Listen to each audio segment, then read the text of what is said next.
अब हम कुछ डेफिनेशंस को समझेंगे और ये इंपॉर्टेंट डेफिनेशन है, बिना इसके आप आगे के कॉन्सेप्ट को समझना पॉसिबल नहीं है। ठीक है, तो इस चैप्टर की उस बहुत इंपॉर्टेंट और मोस्ट इंपॉर्टेंट डेफिनेशन है जिसको हम डायग्राम के द्वारा समझेंगे और अंडरस्टैंडिंग करेंगे। ठीक है, तो हर एक को पहले समझेंगे। पहली कौन सी डेफिनेशन है? Centre of curvature, radius of curvature है, पोल है, प्रिंसिपल एक्सिस होता है ऑफ ए स्फेरिकल मिरर। वो क्या क्या चीजें होती हैं हम डायग्राम से अंडरस्टैंडिंग करेंगे। ठीक है, तो आप ध्यान समझो। देखो यहाँ पर ये कोई आपका हॉलो स्फेयर ग्लास है। ठीक है, हॉलो स्फेयर ग्लास है। ठीक है, उसका कोई एक कटा हुआ हिस्सा पार्ट आपका क्या है? ये कौन सा मिरर है? ये कॉनकेव मिरर का एग्जांपल हो गया। ठीक है, कॉनकेव मिरर। कॉनकेव मिरर क्यों है? क्योंकि इसका फेस कैसा है? इनवर्ड है ना, और रिफ्लेक्टिंग एरिया कैसा है? इनवर्ड एरिया हो गया। तो कैसा हो गया ये? Concave mirror. सिंपल भाषा में अगर वो दबा हुआ हिस्सा है, दबा हुआ हिस्सा है तो कॉनकेव है, उभरा हुआ हिस्सा है, आउटवर्ड एरिया में है तो वो आपका क्या हो जाता है? कॉन्वेक्स मिरर होता है। क्लियर बात? तो हम पहले समझेंगे सेंटर ऑफ कर्वेचर के बारे में। क्या होता है सेंटर ऑफ कर्वेचर? तो ये कोई मैंने आपका स्फेरिकल गोला ले लिया है। ठीक है, जो ग्लास का है, इस पे एक कॉनकेव मिरर बना हुआ है। तो देखो इसका कोई ये पोल होगा आपका, पॉइंट पी। पॉइंट पी क्या है? पोल है ना। तो पहले डेफिनेशन समझेंगे सेंटर ऑफ कर्वेचर क्या होता है। देखो तो इस स्फेरिकल, इस स्फेयर का, इस हॉलो स्फेयर का जो सेंटर होता है, इस हॉलो स्फेयर का जो सेंटर होता है उसे बोलते हैं सेंटर ऑफ कर्वेचर। क्लियर बात? जो हॉलो स्फेयर का सेंटर है उसे बोलते हैं सेंटर ऑफ कर्वेचर। ठीक है, तो डेफिनेशन क्या होगी? The centre of curvature is the centre of the hollow sphere of glass which the mirror is a part. मतलब क्या है? जिस मिरर, जिस गोले का मिरर हिस्सा है, उस गोले का जो सेंटर होता है उसे बोलते हैं सेंटर ऑफ कर्वेचर। ठीक बात? तो क्लियर हो गया हमारा सेंटर ऑफ कर्वेचर हमारा क्या होगा? डन हो गया। क्या था समझ में आपको आ गया होगा। अब हम देखेंगे रेडियस ऑफ कर्वेचर क्या होती है। तो देखो रेडियस ऑफ कर्वेचर बहुत आसान है। रेडियस ऑफ कर्वेचर क्या है? तो इस गोले की जो रेडियस होती है ना, इस हॉलो स्फेयर की जो रेडियस है, रेडियस क्या होती है? सेंटर से लेके ये जो डिस्टेंस होती है ना, इसे बोलते हैं रेडियस ऑफ कर्वेचर। तो जो हॉलो स्फेयर की जो रेडियस है उसे बोलते हैं radius of curvature. It is denoted by capital R. Clear बात? तो आपका रेडियस ऑफ कर्वेचर डन। इसकी हम डेफिनेशन अभी जस्ट लिख रहे हैं, पहले एक एक करके हम इसके कॉन्सेप्ट को समझ लेते हैं। पोल क्या होता है? पोल क्या है? It is the mid point of the mirror. Mirror आपका क्या है? एम डैश मिरर है आपका, कोई कॉनकेव मिरर है आपका एम डैश। तो इसका जो मिड पॉइंट होता है, जो पी, उसे बोलते हैं पोल ऑफ द मिरर। पोल क्या है? पी, इसे डिनोटेड बाय पी। तो पोल क्या होता है? It is the mid point of the concave mirror या फिर मिरर। नॉर्मली क्या कहलाएगा? वो पोल कहलाएगा। क्लियर बात? समझ में आ रही है कि नहीं? हाँ ठीक है, समझ में आया होगा, उम्मीद तो है मुझे समझ में आया होगा आपको। अब देखो प्रिंसिपल एक्सिस ऑफ स्फेरिकल में अब आती है प्रिंसिपल एक्सिस क्या होता है। देखो तो जो लाइन पोल और सेंटर ऑफ कर्वेचर से होके जाए, जो स्ट्रेट लाइन पोल और सेंटर ऑफ कर्वेचर से होते हुए जाए उसे बोलते हैं क्या? Principal axis. तो यहां पर प्रिंसिपल एक्सिस क्या है? ये रही प्रिंसिपल एक्सिस। ठीक है, which line is passed, the line which passed through the pole and center of curvature is called as a principal line। ठीक है, इसको आप डायग्राम को पहले बना लीजिए और एक डेफिनेशन को इसको नोट कर लीजिए जल्दी से।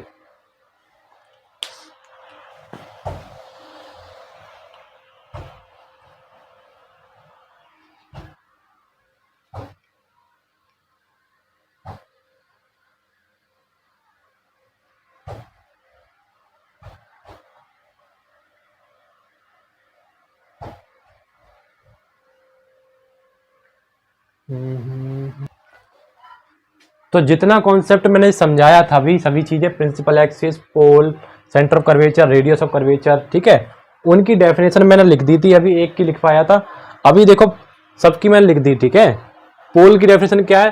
The centre of the reflecting surface of spherical mirror is a point is called pole. ठीक है, इस जो स्फेरिकल मिरर का जो पॉइंट है उसको बोलते हैं पोल ऑफ द मिरर। इसको डिनोट करते हैं कैसे, कैपिटल पी से। As a radius of curvature, radius of hollow sphere of glass which, radius of hollow sphere of glass which mirror is a part, जिसका मिरर का हिस्सा है उस गोले का जो जो रेडियस है उसे बोलते हैं radius of curvature. It is denoted by capital R. ठीक है, यहाँ पे किससे लिखते हैं, किससे लिख दे रहे, कैपिटल आर से, क्यों लंबा से लिखे है ना। प्रिंसिपल एक्सिस क्या होता है, प्रिंसिपल क्या होता है, पी और सी से जाने वाली जो लाइन होती है प्रिंसिपल एक्सिस बोलते हैं। A straight line passing through the pole and the centre of curvature, and the centre of curvature, curvature क्या हो जाएगी, प्रिंसिपल एक्सिस हो जाएगी। ठीक है, तो इसे बोलते हैं, और तो बेसिक डेफिनेशन आपको क्लियर होगी, तो इसे बोलते हैं प्रिंसिपल एक्सिस। पीसी को जो पी और सी से जाने वाली लाइन होती है उसे प्रिंसिपल एक्सिस बोलते हैं। तो इतना जल्दी से आप लोग नोट कर लीजिए और अपने फेयर पर कर लो नोट इसको क्विकली।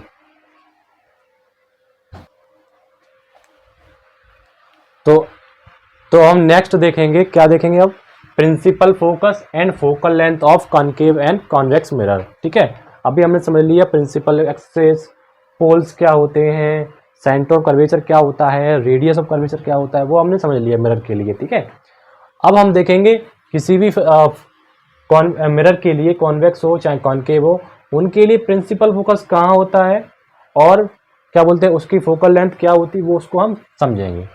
तो ये वाला डायग्राम क्या बता रहा है कि आपका ये मिरर कैसा है, ये जो मिरर है इसका नाम क्या है, कॉनकेव मिरर, कॉनकेव मिरर है ये।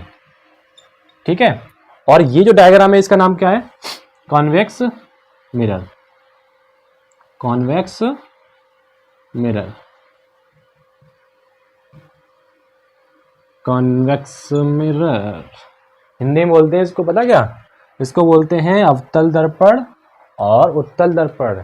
तुम इंग्लिश वाले समझो, यहाँ पे देखो इधर, देखो इधर। तो अब यहाँ पर क्या हुआ, पहले वाला केस को समझेंगे कहाँ पर प्रिंसिपल फोकस होता है। तो ये कोई मिरर है आपका, ये कोई प्रिंसिपल एक्सिस आपकी जा रही है। ठीक है, प्रिंसिपल एक्सिस में अब ध्यान से देखो, ये जो रेस दिखाई दे रही है लाइट की रेस, वो प्रिंसिपल एक्सिस के पैरेलल होके आ रही है। ठीक है, लाइट की रे, पैरेलल रे जो प्रिंसिपल एक्सिस के पैरेलल है वो आ रही है after reflection of the concave mirror, वो कॉनकेव मिरर से रिफ्लेक्ट होंगी, वो पैरेलल आ रही, देखना ऐसी आ रही थी फिर वो टकरा रही थी। ठीक है, आफ्टर रिफ्लेक्शन वो कहाँ से, कहीं से तो गुजरेंगी। ठीक है, तो सभी पैरेलल आ रही हैं इधर से वो कहीं पे टकराएंगी, मीट करेंगी, फिर क्या होगा, रिफ्लेक्शन होगा। रिफ्लेक्शन होगा तो क्या करेंगी, अपनी डायरेक्शन चेंज करेंगी। आफ्टर रिफ्लेक्शन वो प्रिंसिपल एक्सिस पे जाके किसी एक पॉइंट पे क्या करेंगी, वो कन्वर्ज होके मीट करेंगी। क्या करेंगी, ये कन्वर्ज होकर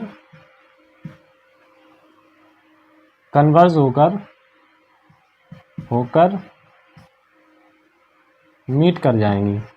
कन्वर्ज होकर मीट करी, कहाँ पे करी, एफ पे जाकर।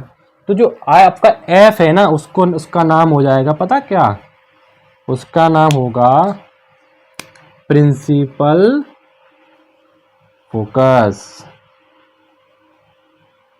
क्लियर बात हो रही। तो पैरेलल लाइट की rays after reflection from the concave mirror meet that the principal focus at the point is called as a principal focus. ठीक है, क्या करती हैं, पैरेलल रे आती हैं, फिर वो कॉनकेव मिरर से रिफ्लेक्शन होता है, फिर रिफ्लेक्शन के बाद वो किसी पॉइंट पे जाके मीट करती हैं, सभी जाके कन्वर्ज होकर, तो उस पॉइंट को बोलेंगे प्रिंसिपल फोकस।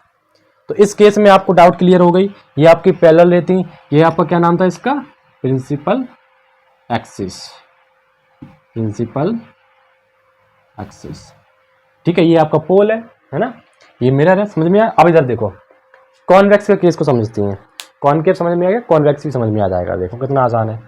अभी यहाँ पर आपका सरफेस कैसा है, आउटवर्ड है ना, रिफ्लेक्टिव सरफेस कैसा है, आउटवर्ड है। ठीक है, यहाँ पर पैरेलल रे, हमने एक मिस्टेक कर दी यहाँ पर थोड़ा सा मिस्टेक डायग्राम बन गया भैया, तो ये थोड़ा ऐसा होना चाहिए था, हाँ अब सही है। ठीक है, देखो कैसे समझोगे। यहां पर पैरेलल रे आपकी आ रही रे, ठीक है, प्रिंसिपल एक्सिस से होते हुए आपकी लाइट की रे पैरेलल होते हुए जा रही है, फिर उनका कॉन्वेक्स मिरर से रिफ्लेक्शन होगा, रिफ्लेक्शन के बाद वो रिफ्लेक्ट हो रही, तो रिफ्लेक्ट होने के बाद वो कैसी हो जाएंगी, डाइवर्स हो जाएंगी। ऐसी जा रही थी वो ऐसी डाइवर्स हो रही, देखो फैल रही है कि नहीं। लेकिन यहां पर उसके दूसरी तरफ वो एक अपीयर्स कर रही है एफ पर मीट करते हुए। बात समझ में आ रही। ये जो रे को अगर पीछे बढ़ाओगे तो आपको एक प्रिंसिपल एक्सिस पे एक पॉइंट मिलेगा, प्रिंसिपल एक्सिस के पॉइंट मिलेगा जहां पर वो अपीयरेशन की मिलती हुई प्रतीत होती हैं, दिखाई देती हैं, मिलती हुई कैसी हो रही हैं, अपीयर्स। ठीक है, बात समझ में आई। और कैसी है ये रेज, डाइवर्जेंस। ठीक है, डाइवर्स हो रही हैं। तो इस पॉइंट को बोलेंगे क्या, principal focus of the convex mirror. क्या बोलेंगे इस पॉइंट को, इस पॉइंट को बोलेंगे हम, क्या बोलेंगे, principal focus of, principal focus of convex mirror. Doubt clear हो गए, फिर समझा दे जल्दी से एक मिनट में।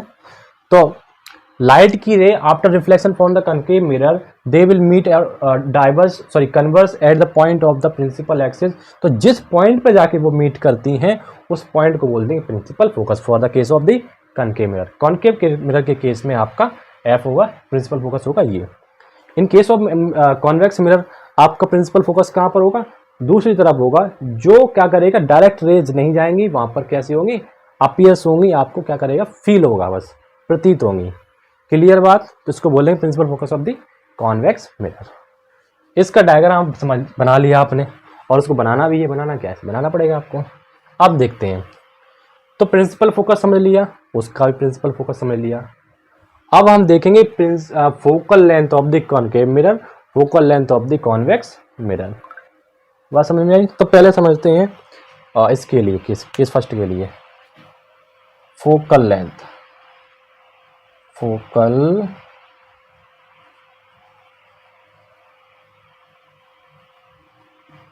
Length, it is denoted by small F.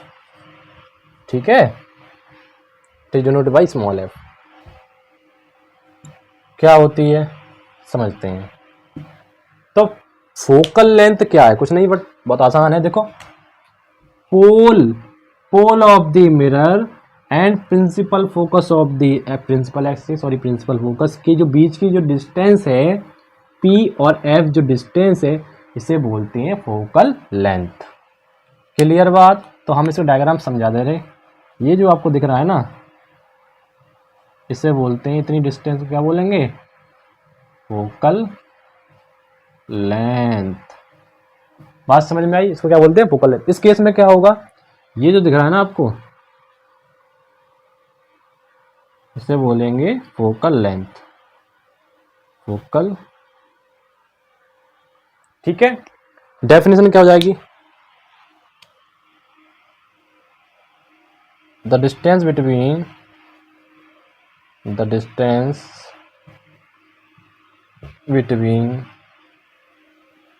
the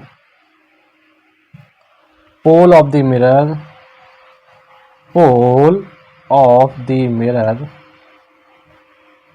and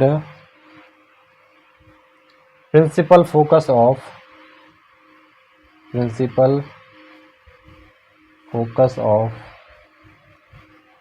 concave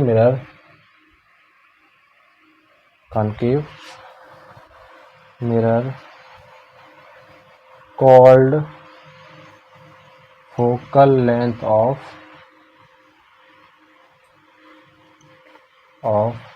concave mirror. ठीक है, क्लियर बात। तो ये समझ में आ गई। इसकी डेफिनेशन लिख दे रहे हैं हम यहाँ पर। यहाँ पर क्या हो जाएगी, डेफिनेशन क्या हो जाएगी इसकी, pole of the mirror and the principal focus of the convex mirror is called as a length between the, क्या कहलाएगी, फोकल लेंथ कहलाएगी। ठीक है, तो फिर से क्या लिखना, इसमें से कर लेना आप। ठीक है, इसको नोट कर लो जल्दी से आप लोग। जल्दी जल्दी। तो अभी तभी का अब एक रिलेशन और शिप और है। अब एक रिलेशन देखेंगे एफ और आर के बीच में, ठीक है। Relation between the principal focus and, sorry मैं क्या लिखा, प्रिंसिपल फोकस नहीं, the relation between the focal length LENGTH LEN focal length and radius of curvature of convex and concave mirror, of concave and convex mirror, दोनों के लिए एक ही बात, एक ही रिलेशन रहेगा, चाहे वो कॉनकेव हो चाहे वो कॉन्वेक्स हो। बात क्लियर है। तो क्या होता है, हमने पढ़ा भी और समझ भी लेंगे।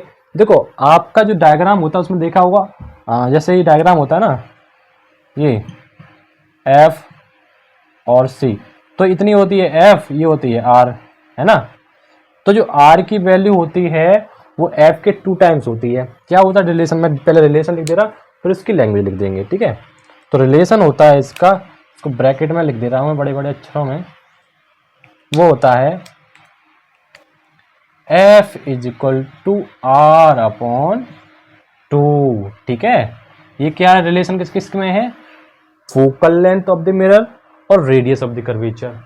क्या होता है, focal length of the spherical mirror is the half of the radius of curvature of the concave और convex mirror is called as क्या, फोकल लेंथ। देखो क्या हो जाएगा, तो यहां हम लिख दे रहे हैं हम,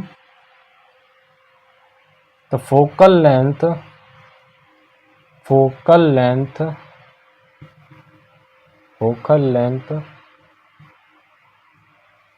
of spherical mirror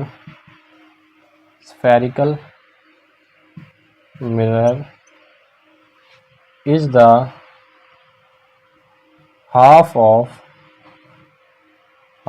the radius of curvature। Doubt clear है।